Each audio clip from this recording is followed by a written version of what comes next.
Servus beieinander, der Johann Barse ist da. Habt ihr auch schon mal zu viel eingekauft?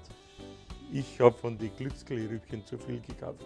Wir haben schon eingebaut, wir haben schon verkocht und jetzt sind sie übrig. Was machen wir? Wir machen sie ein. Dafür brauchen wir Wasser.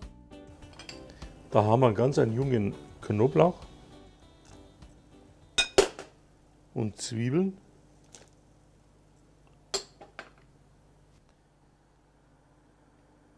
Essig nach Geschmack, aber nicht zu wenig. Das hat meine Oma schon gesagt. Das muss scharf sein, damit, wenn es kalt ist, damit es passt. Und es gehört auch sehr viel Zucker rein.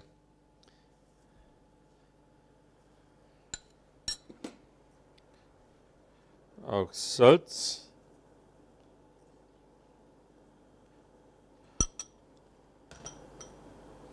So, und Gewürze haben wir Piment, Nelkenpfeffer, bisschen was Lorbeer,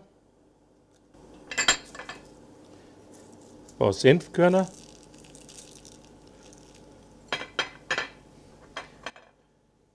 Pfefferkörner. Ich habe ein bisschen einen bunten, gemischten Pfeffer genommen. So, und jetzt ist ganz wichtig, dass diese ganze Geschichte zuerst einmal durchkocht, weil uns sonst der Knoblauch und der Zwiebel, wenn der nicht fertig ist, dann geht uns das ganze Geschichte kaputt.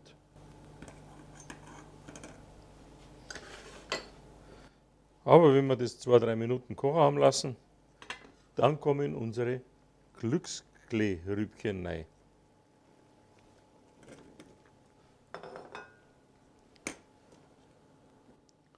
Und die lassen wir da drin 3-4 Minuten ziehen.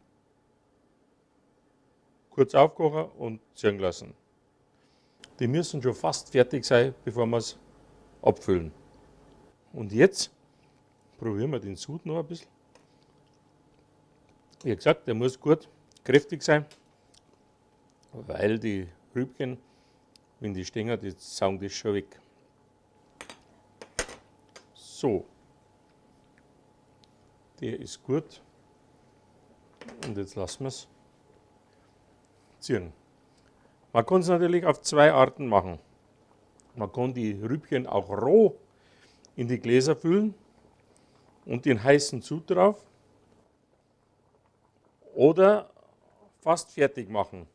Ich mache das lieber fast fertig, dann bin ich mal auf der sicheren Seite, weil danach muss man es verschließen und bei 100 Grad in den Ofen. Oder kurz unter 100 Grad, 90 Grad ungefähr. Wenn ich mir da die roh rein tue, dann weiß ich nicht, ob der Sud noch so passt, wenn es fertig sind. Und ich muss ein Stück länger drin lassen im Ofen. Und so, wenn ich sterilisiere, was wir machen, dann dauert es 10 Minuten, wenn wir das Wasser abfüllen.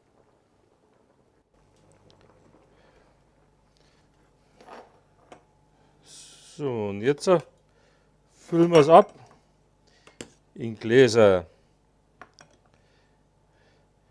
Müssen knackig sein, aber naja, fast fertig.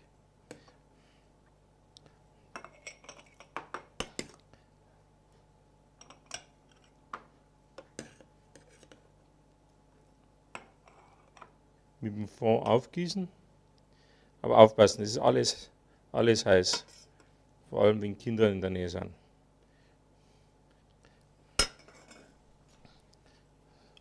So.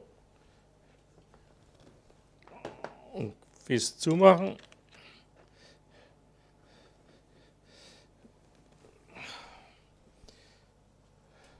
Und jetzt müssen wir die Sache eben noch sterilisieren. Das geht im Ofen, wenn Sie einen Ofen haben, der relativ genau ist, oder auch in diesem alten Dämpfer. Den gibt es bei uns in München auf der Auerduld noch. Die Omas, die werden es noch kennen. Und das hat halt den Vorteil, dass das nicht über 100 Grad ausgeht. Also die Gläser kann es nicht zerreißen. Und gut ist. Und da man es nicht immer so hundertprozentig genau machen kann, dass da immer ein bisschen Sud übrig bleibt,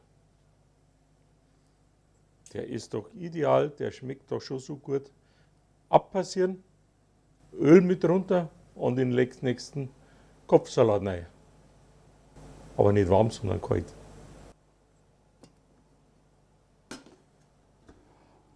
Und wenn es fertig sind, vorsichtig rausnehmen.